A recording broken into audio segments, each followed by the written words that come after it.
Pangkaraniwang hapon ng linggo lang ito nang maglola sa tapat ng kanilang bahay sa barangay Manuyo 1, Las Piñas City. Ang 1 taong gulang na si Baby Almira nakakalong sa kanyang lola.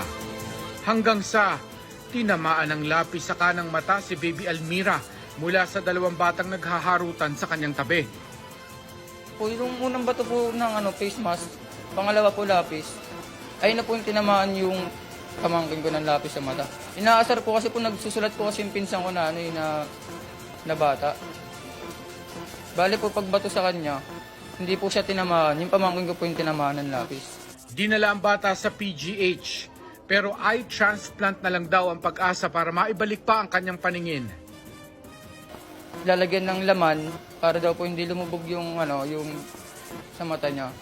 Tapos pagdating po ng mga 1 taon, lalagyan daw po ng artificial na mata.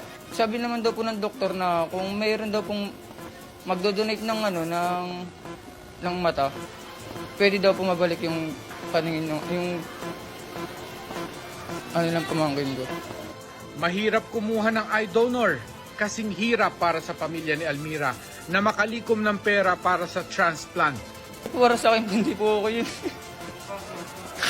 Mata po kasi yun ang pamangkin ko. Habang buhay niya na rin po kasi dadalhin yun eh. Nananawagan sila ng tulong para kay Almira dahil walang-wala raw sila para sa pagpapagamot ng bata.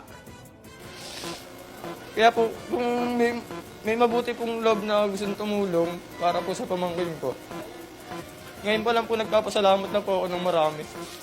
Ako si Mark Salazar, ang inyong saksi.